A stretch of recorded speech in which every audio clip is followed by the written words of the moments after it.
This is Mac OS Ken. Falling smartphones, growing smartwatches, and shifting iPad production. It is Thursday, the 2nd of June, 2022. I'm Ken Ray, and this is news from Mac OS Ken, brought to you by yours truly and sponsored by Upstart. Fair and fast personal loans. Learn more and check your rate at upstart.com/macosken. This show is also sponsored by Trade Coffee. I told you yesterday about the roast I'm currently enjoying from Trade. Let me tell you about the last one I had. Famiglia Peixoto has a lusciously creamy body and cozy sweetness that make this coffee a hug in a mug, they say, with just a hint of citrus aromatics to keep things interesting. The Peixoto family has been doing the coffee thing since the turn of the 19th century, so they know a thing or two about coffee. A thing or two that I never would have found out without Trade. What you like, how you make and take your coffee. Trade finds out and starts sending you coffee based on your preferences. And if the first bag is a miss, their coffee experts will work with you to find a hit at no additional cost. If you care about your coffee, I highly recommend Trade Coffee. Right now, Trade is offering new subscribers a total of $30 off your first order, plus free shipping when you go to drinktrade.com/macosken. That is more than 40 cups of coffee for free. Get started by taking their quiz at drinktrade.com/macosken and let Trade find you a coffee you'll love. That's drinktrade.com/macosken for $30 off. And don't forget about Father's Day coming up. A Trade subscription is the perfect gift for the coffee lovers in your life.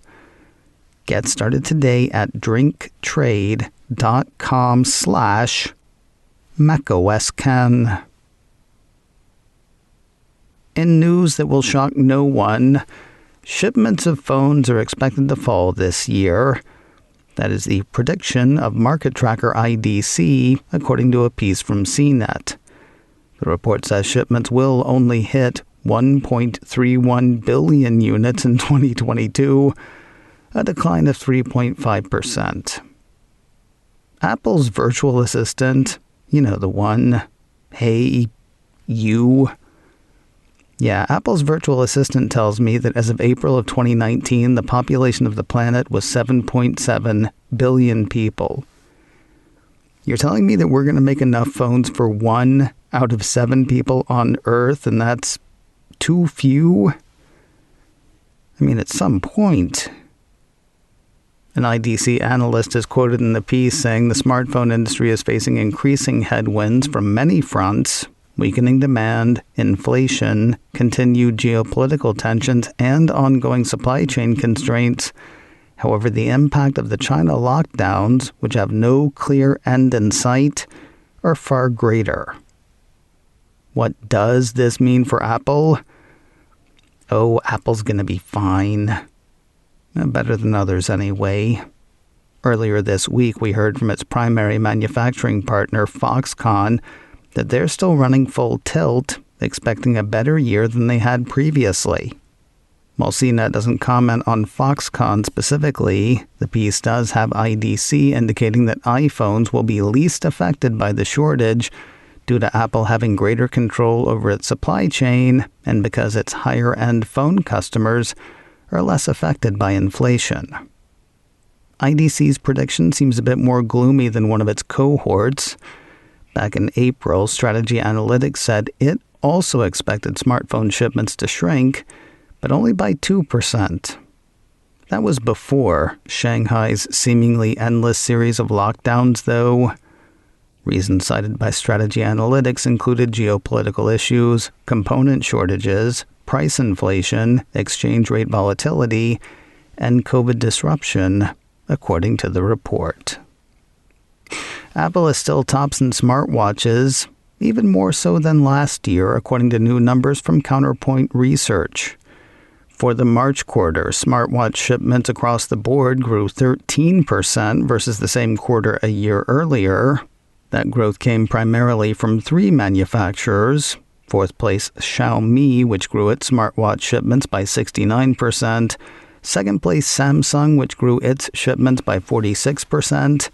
And first place, Apple, which grew its shipments by 14%. While that growth may not sound as good for Apple as for the others, one should bear in mind how huge the share for Apple Watch was. Growing a little was still growing a lot, according to Counterpoint Associate Director Soo-Jong Lim. According to the director, Apple accounted for more than a third of the total shipments last year, and it is further increasing its influence with a market share of 36% in the first quarter of this year. The high brand loyalty of iPhone users is one of the success factors of the Apple Watch. This popularity appears to be higher among the younger generation, making Apple an irreplaceable market leader. The analyst says Counterpoint believes that the market share for Apple Watch is likely to rise further by the end of this year. Apple is working to get iPad production in gear, perhaps by moving it to another country. Business Insider highlights a Nikkei report saying iPad assembler BYD will move some of that assembly to Vietnam. If so, it will be the first time iPad has been made outside of China, according to the report. The news comes just a couple of weeks after an interesting exchange between Apple CEO Tim Cook and the Prime Minister of Vietnam. In mid-May, Prime Minister Pham Minh Chinh visited Apple Park. There, the PM prodded Cook to step up Apple's business activities in the country. Cook prodded back, urging the PM to adopt even more favorable policies to attract more U.S. tech investment. That said, Vietnam is not likely to be iPad central anytime soon. BYD will start with a small number of tablets in Vietnam, according to the report. There was another really interesting bit in the Business Insider report on the Nikkei report. We want to go back about a month first, though. On Apple's March quarter earnings call, Citigroup analyst Gentleman Jim Suva asked whether all the disruption in the supply chain had Apple rethinking the supply chain. Like, when there are enough components to stockpile, will Apple stockpile them? And this business, replied Cook, you don't want to hold a ton of inventory. Well, maybe half a ton then. According to the Business Insider piece, Apple also asked several China-based manufacturers to stockpile components such as circuit boards and chips to safeguard against future supply disruptions and ease disruptions caused by ongoing COVID-19 lockdowns, Nikkei reported. Gentleman Jim Suva, everybody. Apple and BYD declined to comment for the Business Insider report. If Apple's week of WWDC is not enough WWDC for you, the Cupertino company has even more suggestions. Apple Insider says the folks at Apple Park have launched a web page highlighting a number of community-hosted events that are taking place during or after WWDC 22. According to the piece, the Beyond WWDC page specifically lists a number of events and gatherings related to the developer conference. Many of them are sponsored or led by developer organizations, and Apple says they're a good opportunity for learning, networking, and fun. Sounds groovy. Most are online, though at least a few are scheduled as in-person events. More info is available on Apple's WWDC 22 site. Just as the ancients foretold, the second round of betas for Apple's next operating system updates went out to public testers on Wednesday, just a day after landing in the gear of developers. The piece from 9 to 5 Mac says the second betas of iOS, iPadOS, and tvOS 15.6, watchOS 8.7, and macOS 12.5 made it out to Apple's public beta program. While the updates aren't likely to have much in the way of new features, should be a bit like a meal from KFC, complete with all the fixins. Par exemple, remember the bug that was automatically putting Apple Music in the dock after reinstalling the application? Another piece from 9 to 5 Mac says the second beta of iOS 15.6 fixes that. More news in a moment, but first a word from Upstart. Fair and fast personal loans. Nobody expects unexpected bills or expenses. That's why we call them unexpected. When they hit, it can feel like being hit hard, like the weight of the world is landing on you. Find help with Upstart. Whether it's paying off credit cards, consolidating high-interest debt, or dealing with the unexpected, Upstart can help you get one fixed monthly payment with a clear payoff date. They look at more than just your credit score, factoring in income, employment, and other information provided in your loan application to find you a smarter rate for your loan. And the whole thing happens online. You can check your rate in minutes for loans between $1,000 to $50,000 without impacting your credit score. Don't wait and check your rate today at upstart.com/macOSKen. UPSTART, that's upstart.com/macOSKen to check your rate today. Don't forget to use my URL to let them know I sent you. Loan amounts will be determined based on your credit, income, and certain other information provided in your loan application. Go to upstart.com/macOSKen.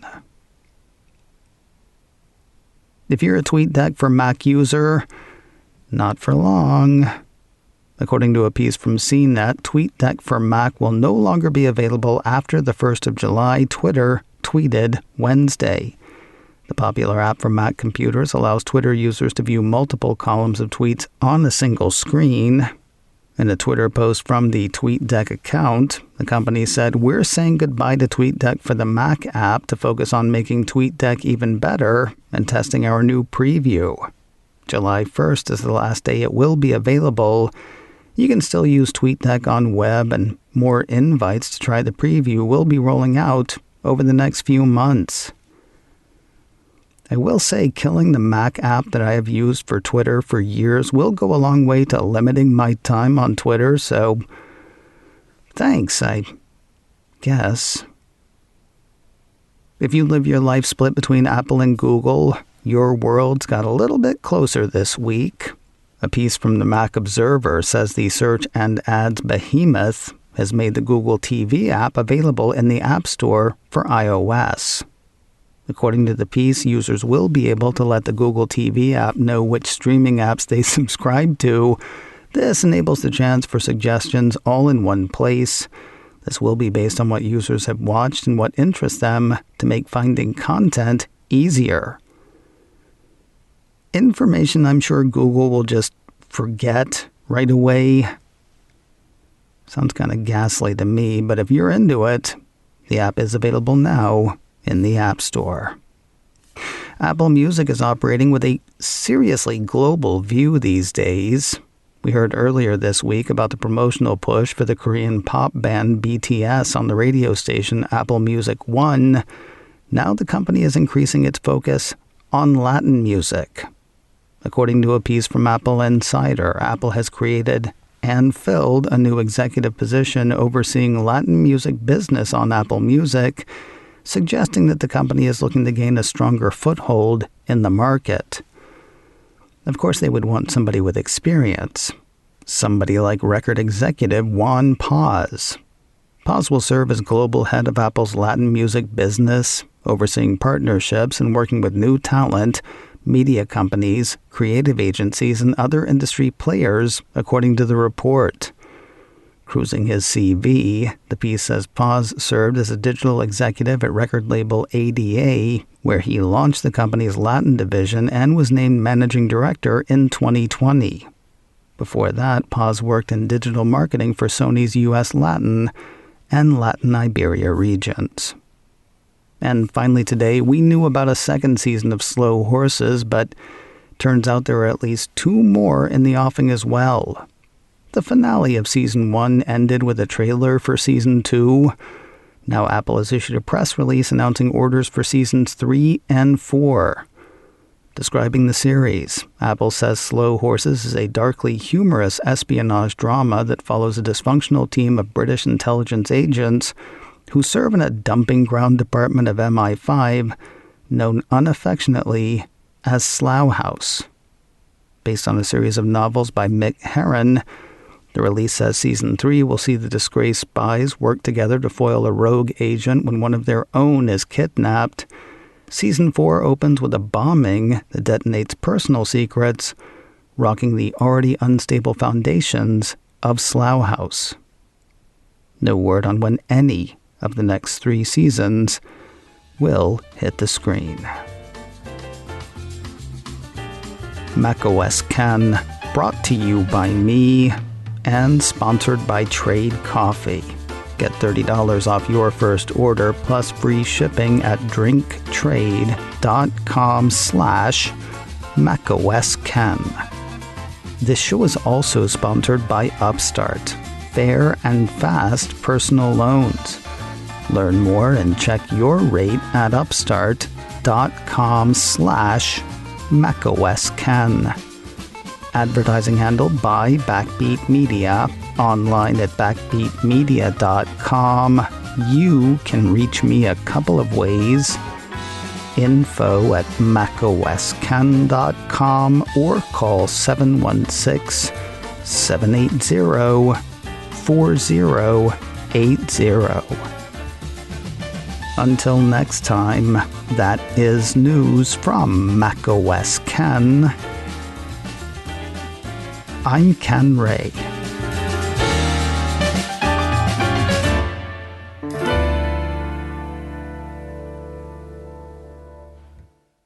Ciao.